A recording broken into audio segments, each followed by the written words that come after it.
I think it's happened. I think Chelsea are good again. You ain't so tough with that bad boy tuck. I'ma get it how I'm living, I'ma walk the walk. Outline my lines, I rap through thought. Oh, what's happening, people? Welcome back to Football Therapy with me, your host, Jan. I hope you're doing well. Really do hope that. I'm sick. I do have an ear infection. It sucks. So that's why we're back here at the desk today. But there's so much to talk about with Chelsea news at the moment that I have to make content for you guys because I want to talk about Cucurella inverting into the midfield and how that seemingly Pochettino's Conte 3-0 down at Arsenal moment at halftime and how he go on and win the league from there. It's a shame it happened for us so late this season. We ain't going to win the league from here. But it could see us into Europe. And on the European thing, David Ornstein coming out after the result yesterday with a dagger, talking about how the owners want Europa League football. They are demanding it for Pochettino. And maybe that's his job on the line, which is crazy, really, considering like how good we've been lately. In fact, Matt Law of The Telegraph posted an image of the Premier League table since the 1st of January 2024. So essentially 2024 Premier League table. Chelsea at 4th with a game in hand. They're top 4 in terms of the form of this year. Incredible, really. And these last 3 games or 2.5 games that have demonstrated a real shift within Chelsea. So for the Chelsea owners to come out and be like that, it just seems really like harsh. We can also talk about this crazy Osimhen deal that's going around. That was published by Dimarzio as well, which is a crazy piece of news. So thank you for joining me, guys. Do drop a like on the video to make me feel better because I'm ill. I'm sick. Thank you for sick in every kind of way, bro. Thank you for subscribing. If you do choose to subscribe, hit the bell. Right. Sorry if I do pause the recording throughout this video. It's probably because I'm sneezing, because, yeah, sick. What can I tell you? First, should we start off with this? I'm not going to cite articles today, but I'm just going to talk to you casually and intimately. Yes, so this Osimhen deal, which many of you might have seen, is kind of crazy. Chelsea, and this is coming from Dimarzio, Italian reporter, Chelsea to offer between 80 and 90 million euros, which you're probably thinking, yeah, it's a good deal for Osimhen. Maybe he's told them he wants to leave and he's a Chelsea fan and this is where he needs to go and he'll only sign for here, so that's why they got to sell him to. But no, that's part of the deal. It's 80 or 90 million euro. On top of that, it's Romelu Lukaku, who, by the way, has a release clause of 40 million euros, Lukaku. 37 million pounds, and also a young player. So that's a young Chelsea player which could have any value. I mean, it's probably not a Trevoh Chalobah because he's looking like he's worth 30 million pounds plus. And obviously Chelsea will want, should they sell him, by the way, and lots of Chelsea fans would be very upset with Chelsea, like Gallagher, if they sell Trevoh Chalobah, and both could still be sold, by the way. But Trevoh's playing excellent, man. He was so good in yesterday's game. If you haven't watched my complete breakdown of Chelsea 5, West Ham 0, what are you doing? Go watch that. It's my previous upload to this one. But yeah, who would the young player could be? Like, I don't know who it could be. Maybe another player who's on loan, currently on loan. Maybe it's a player that will send there on loan. But if it is 80 million euros and Lukaku, let's just talk about that. A lot of Chelsea fans would probably be okay with that because they'll be looking at it as getting rid of the Lukaku problem and high wages, which he's, even though he's got a reduced wage packet now, Lukaku, it's still high wages on the books for a player that just doesn't want to be here. And essentially the financial outlay for a really top tier 25-year-old striker, which is right in the slot for seniority and still young to get good years out of, 80-90 million euro rather investment, which many Chelsea fans would be like, yeah, right, sounds good to me. And also, it's a very difficult deal to pull off. It's the kind of deal that the new owners would want, like trading and deal building, but these deals rarely ever come off. But it's one they'd love to probably do because it's sort of solving loads of problems at once. And they'll argue that they'll be getting over the release clause value for Osimhen, but they'll just be getting it in a way that suits Chelsea. So everybody wins, they'll try and pitch. But also it helps the Chelsea fans because in the social media banter era, if they want to criticise Osimhen, they won't be like 130 million pound or euro player. They'll have to say 80 or 90 because a player worker than you are, adding in like the abstract value of Lukaku and stuff, and it's up for debate. Do you know what I mean? So you can't definitively say he cost this much. You can only say, well, we only spent, 80 million euro on him. So it's an interesting proposed deal, and that's coming from a reputable source. So let me know what you think about that Osimhen to Chelsea deal with Lukaku going the other way, plus a mystery young player. Comment down below on that. Alright, so let's move on. What should we talk about next? We'll end on Pochettino and this David Ornstein comments, because it's pretty wild. But I do want to talk about Cucurella inverting into the midfield. Because since Everton at half-time, it's literally, we're 2-0 down to, not Everton, excuse me, Aston Villa. I'm poorly. If I say some wrong stuff here, it's just because I'm running on one cylinder. But there is stuff that I'm trying to convey to you because I want to talk about it. But it's just hard when you're sick, bro. So yes, 2-0 down against Aston Villa, not playing well. We make a tactical change. And from there, since that second half, we've scored 2 goals against Villa in a half, 2 goals against Tottenham, and 5 goals against West Ham. So that's 9 goals without reply. So that's 9-0 since that tactical change, putting Cucurella in the midfield.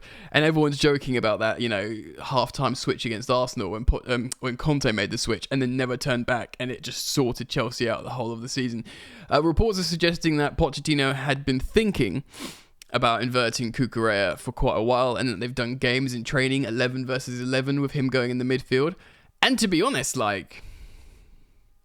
since that half time against Aston Villa, we've looked excellent in every single game. Granted, Tottenham, we didn't have full strength Chelsea, but we still were tactically excellent. And I think, I don't want to say exclusively, but it's probably primarily down to this tactical switch with Cucurella moving into the midfield, getting more out of Caicedo, and then which gets more out of all the attackers. And also it helps the defence better. It's a peculiar tactical setup because I'm not sure why it's working, because it leaves you without a left back and all our attacking play goes down the right-hand side. I'll need to sneeze. Right. All the attacking play goes down our right-hand side between Palmer, Jackson, and Noni Madueke and Mudryk. I came to his defence in my complete breakdown of him because people were saying, oh, he's not getting involved in the game a lot. But I think that's tactically by design. He's sort of as a pressure valve or a release outlet on the left to switch play to, rather than this intense combinational play that we've been doing on the right-hand side. Because if he's out there wide by himself, he still needs to be accounted for. The right back's not going to leave him, and the centre back will think about him as well. So he's almost like, right, Mudryk's been hard to coach this season. He's not combining like we like him to. Let's kind of play him a little bit more like we did that he was played at. Like he was played like a Shakhtar Donetsk. When he was in that left channel and he was isolated running in behind. He's kind of like a release pressure valve for Pochettino's new Chelsea. And there's like an overload in the midfield and the right-hand side, and then you sort of leave the left-hand side a little bit. It's the kind of thing that you feel like would probably get found out after a while. But for now, it's working really, really well, and we're not getting exposed in the left-back position. Obviously, Badiashiel's been playing there as a sort of, not even a left-back, just a left centre-back, and it's been really, really interesting to see. But it's been a great tactical innovation from Pochettino. Obviously, Cucurella deserves all the credit as well for executing the role really, really well. But, excuse me, it's great work from the Chelsea manager. He's playing he's managing really, really well lately. He deserves his credit. But is it too late? So, of course, I'm going to reference now the Ornstein dagger. Of course, David Ornstein, for me, is the most reliable football, certainly Premier League football journalist there is in terms of reliable transfer news and stuff like this. Or contract news or hirings and firings and stuff. He is the man, David Ornstein. And he came out to NBC Soccer after the game and said, look, Pochettino, firstly he mentioned the coaches that have been linked to Chelsea and said the likes of Mourinho, Conte, Hansi Flick, which is someone we spoke about a couple of days ago because he wants the Chelsea job, and Amorim as well, who's been heavily linked to Chelsea. Ornstein, who's never wrong, categorically said none of these coaches would become the Chelsea manager if the vacancy comes up. So he's not saying, right, there's definitely a vacancy. but these guys aren't going to be the replacement. He's saying they won't be, which is really interesting, because that does not leave you with anyone, especially now Arne Slot's going to Liverpool as well. Like, it leaves, and I hate to say it, the one obvious and sickening thing, which is De Zerbi. Another Brighton acquisition it would be. They like the player. He categorically just didn't mention De Zerbi. He mentioned everyone else and said, nope, they wouldn't be the Chelsea manager. Mourinho makes sense. Conte, it does make sense. Amorim, I mean, to be honest, you could make a case for all of them being the incorrect decision. So it's not like I care so much. Do you know what I mean? But who does that leave? Like, Nagelsmann's just extended with Germany. Like, unless there's a really weird left field choice, like, Xabi Alonso goes to Real Madrid and Carlo returns to Chelsea for a bit, just to be a vibes man. I mean, I think all Chelsea fans would love for Ancelotti to come back. I don't know. Because his time at Everton didn't go so well. It turns out Everton was a basket case club. But it did seem like, Ancelotti's just chilling out at Everton now and winding it down. But no, he went to Real Madrid and just became an absolute superstar manager again. Incredible, really. Just an incredible story. So managers, yes. No Hansi Flick, no Amorim, no Mourinho, no Conte. Leaving De Zerbi as that one name that's not been mentioned by David Ornstein. That gives me chills down my spine, especially looking at Brighton's form lately. I know recently I've mitigating circumstances. He lost McAllister and Caicedo and this, that, and the other, but I'm sorry. The most appealing thing to us lately, we've scored loads of goals this season. It's not a problem at all scoring goals. And, Pochettino is an attacking coach. We've scored loads of goals. It's the defence. Now, Brighton's defence recently has been awful. I know they got a 1-0 win against Aston Villa at home. But, and it was was it a penalty? Yeah, it was a missed penalty that was followed up by Joao Pedro. They're just really uninspiring, Brighton. I do not want De Zerbi as manager. I just don't. I really don't. I'll nail my colours to the mast now. If he comes in and does really well, great. I just want what is best for Chelsea. But for Ornstein to come out and say that they are demanding Europa League football, that is a change of narrative, ladies and gentlemen, boys and girls, because it's been like, it doesn't matter what Chelsea do, it's going to be a general analysis in the summer of his performances, how the players are playing, are they trending in the right direction? And of course, all those things is a huge tick at the moment. Like I said, 2024 table, we're in the top 4. We haven't conceded a goal since the tactical switch, and we've scored 9 goals without reply.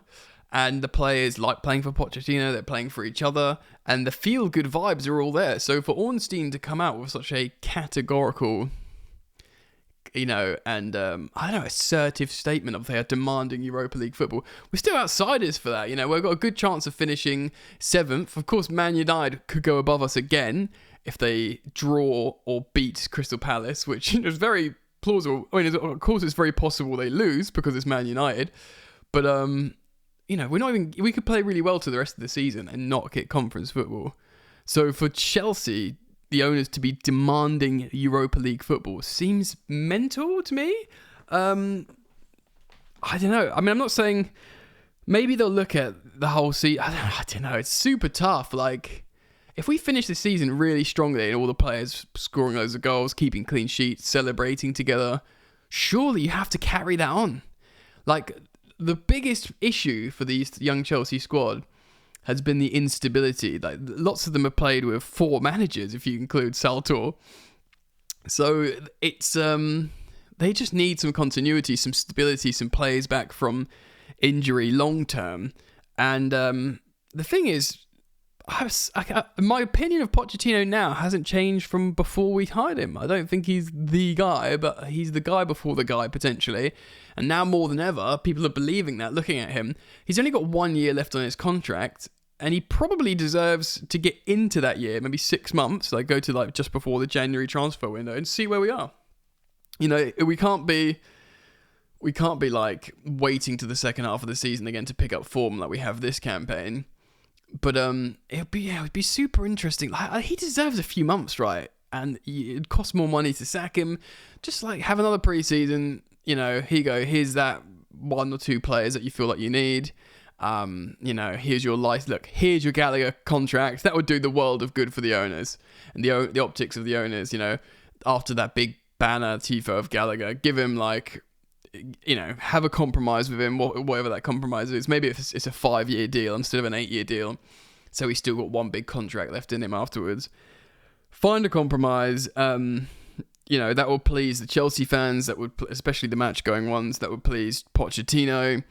And so, right, okay, you finished the season strongly. You've earned, the ability to start this season. What can you do now? No more excuses. 2 pre-seasons in a row, man.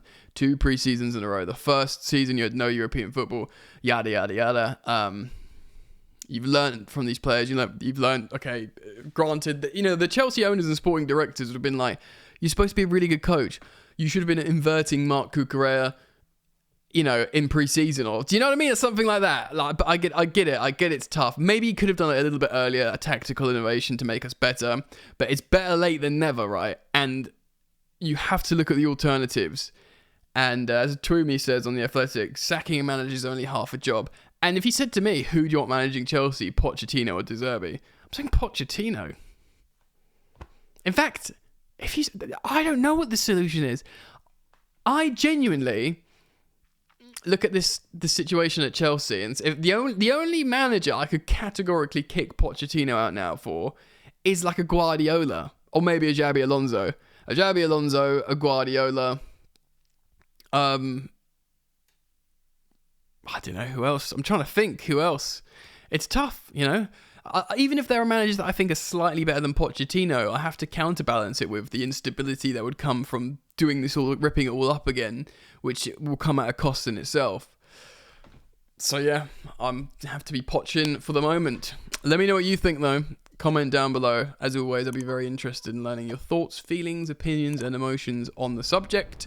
Comment on Poch, the Osimhen Lukaku swap cash deal, Cucurella midfield. I can't wait to read your comments. Sorry if I've been mumbling and not making so much sense sometimes. It's because I'm ill. Hopefully I'll feel better soon. Thanks for joining me, guys. I hope to see you back here soon. Peace.